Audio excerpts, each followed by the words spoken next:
Please take a moment to increase the brightness on your device for optimal viewing. Hey everybody, welcome back to the Sketchy Friendler, where every day I tell you a story and draw you a picture to go along with it. Today I'm going to tell you about the time that my dad and I got followed in a car. But before that, real quick, I am drawing in blue pencil for now. I will eventually get into graphite, so bear with me. I am drawing this, might be a little bit too light for you. If that's the case, then please crank the brightness on your viewing device all the way up. And 3, if you're on your cell phone and the image appears to be too small, go ahead and tilt your phone horizontal. That way, the image will fill up the screen and it will become larger. So anyway, let me tell you the story about the time that my dad and I got followed in a car. So this is kind of in a way related to yesterday's story about the haunted cabin, but this is actually kind of a real life creepy story. So in the way that it's connected to the cabin is that this was on one of those occasions that we went up to the cabin because we were going backpacking, and I think it was one of the last times that we went up to the cabin and went backpacking, because I think I only did it till I was about 17 or 18, and then we stopped because a number of reasons. One, the cabin became unavailable, like they sold it, but also um, later on they were taking nuisance bears from places, I think, like Yosemite, and relocating them up in the Desolation Wilderness. So the bears became more common up there, and we just didn't want to deal with that. And then also, um, they outlawed building campfires there, so that was no fun. Being in the dark at nighttime and having bears rummaging through a campsite didn't sound very appealing to any of us, so we all kind of just stopped doing it. Just kind of sad. um, One thing um, that I remember, though, was one of those last times we went up. Now, even though we went up to the cabin to kind of stage as a staging area for the evening before, there was still a good amount of prep that had to be done, back home before we even drove up to the cabin. And it was always exciting because we would, we get ready. I mean, it'd be exciting because I knew, like, right before it happened, you have anticipation for it, and we would get everything right. We go to the camping store, the surplus store, outdoor store, whichever, all of them. Get supplies, get food, get anything we needed. So that was always fun. Um, but there was still prep, right? So it would take sometimes longer than we expected it would take, and we wouldn't be able to leave when we wanted to leave to go up to the cabin. So that was, so I was kind of we're always trying to, like, work quickly, to get stuff done. And one of these times, though, I just remember we ended up leaving kind of late that evening. Like, usually we try to leave earlier so we get up there at a decent time, make it up there, and be able to kind of socialize with the family on that day before. But I remember this time it was late, and it took about 3 hours before to drive up from the Bay Area where I was living to get up to the cabin up in Tahoe. So by the time we had uh, gotten up to the foothills, after you pass uh, Sacramento, you start getting to the foothills of the Sierra Nevadas, and you ever notice that people call it the Sierras? Isn't it? Shouldn't it just be the Sierra, not the Sierras? I mean, they're the Sierra Nevadas, but I don't know. I'm not sure how that works, but just a thought. Anyway, we were driving up late, and I just remember like we passed Placerville, and that's where you start heading up. You can start telling that you get into a different biome, because it gets more mountainous and rugged. You start seeing more alpine trees. It gets cooler, and as you get up farther, especially later, if it's later on in the day or night, there's less cars unless it's like a big traffic jam. Um, and I just remember we were driving, and it must have been, it was after like 11 when this started, but we were going up, and it's usually 1 to 2 lanes. As you get up there, there's like some passing lanes, and I just remember there was like this car. Okay, there was this car that was like, it was like there was passing lanes, right, and it was like tailgating us, and so my dad tried to speed up, but it would just keep kind of tailgating us, and we so then my dad thought, okay, well maybe he just wants to pass, maybe that's his deal. So he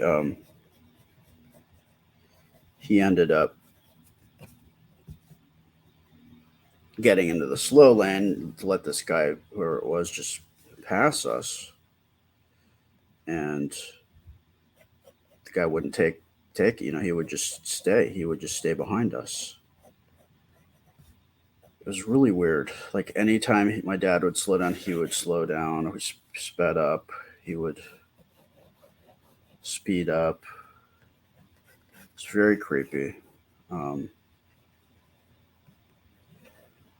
and it was getting to be like it was getting to be late because he'd been on us. Like we hadn't even gotten into the Tahoe area yet, and he was, you know, following. It seemed like he was following. To me, he seemed like he was following us. My dad was still kind of, I don't know what this guy's deal is. Just definitely a weird person. And so finally, we get over the crest, and you can see, we're heading down into the valley where Lake Tahoe is. And at some point, this guy's got to go somewhere, right? So we keep going, and he's still following us. And by this point, like we're in Tahoe, and there's different streets and lanes. The guy's still following us, though.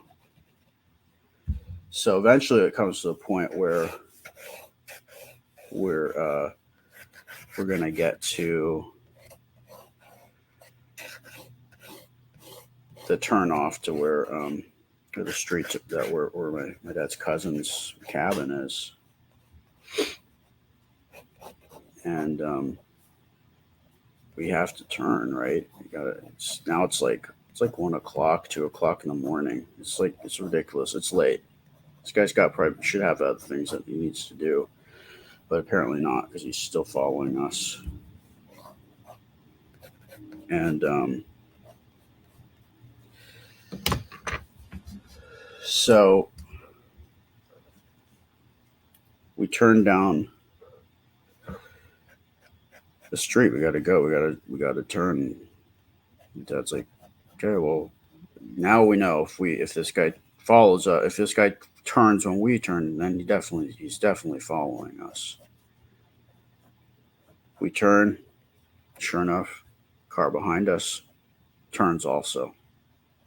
So now I think in my dad's mind, he can't deny it anymore. And we're definitely being followed.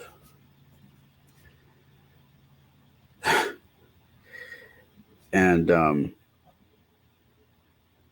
just remember, like, I was panicking at this point. Like, my dad, I think, how he was feeling, I don't think was. I mean, he definitely wasn't. If he was as freaked out as I was, he wasn't showing that he was. I think he might have said, like, well, what should we do? Like, because he was like, I don't know what's going on here. And then I was thinking, I'm like, I got an idea. How about we turn, because we know this guy's probably going to turn when we turn. But I want you to, like, we should speed up, turn down the street, and then the first street that we can get to, turn off your lights. He's like, oh, okay, try that. So we come to the street, and my dad guns it around the corner, and then the first street that we come to, my dad kills the lights, kills the engine, and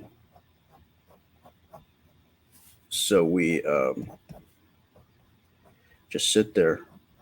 Sure enough, we see the car. It like slowly drives past. Like, I don't think it saw us. And then I just said, okay, let's just wait for a little bit. Let's wait for a little bit. See if he like turns around or anything. So we waited there, I think probably about 5 minutes or so. And at that point, we think the coast is clear. So we turn on the car, and then we head back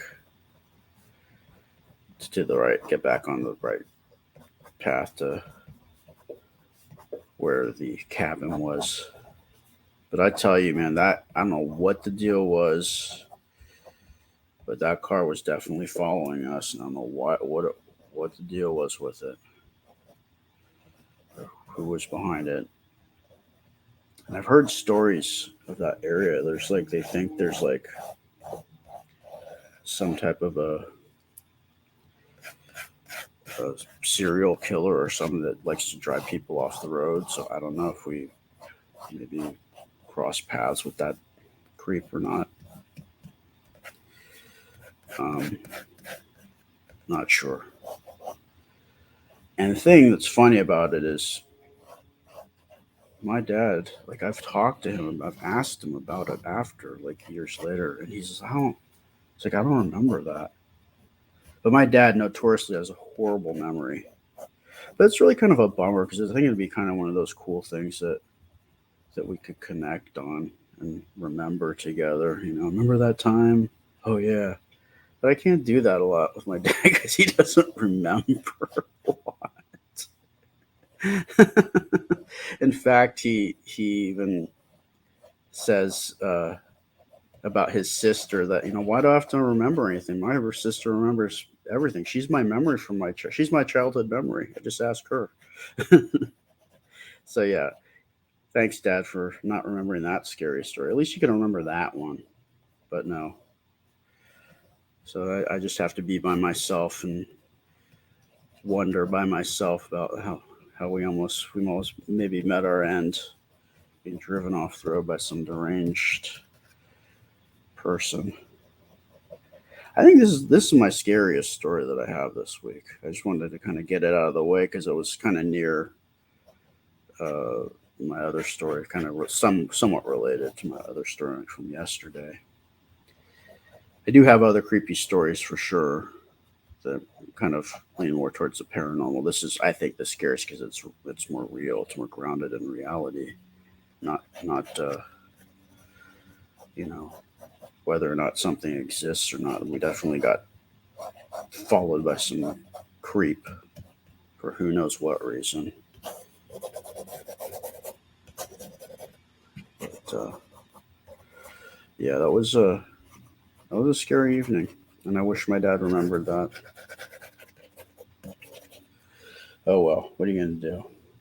Anyway, I'm on here Monday through Friday. I typically on Saturdays will do a poll. Well, my wife puts up a poll of the drawings that I do during the week, and then you guys vote on it on Saturday, and then we go live on Sunday where we talk to you. So we're gonna do that without the poll because I'm picking this week, and I think we might even do it on Saturday instead of Sunday. I think that's the plan.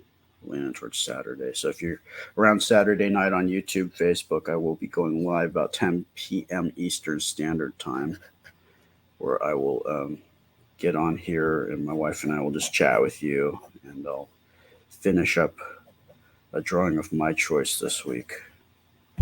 And look forward to seeing you guys there. I'm also on YouTube and I'm also on Instagram and TikTok. So if you want to look and see other stuff that I do, then I do stuff there as well. And I think that should do it for today. I appreciate all of you, and I will see you next time. Bye.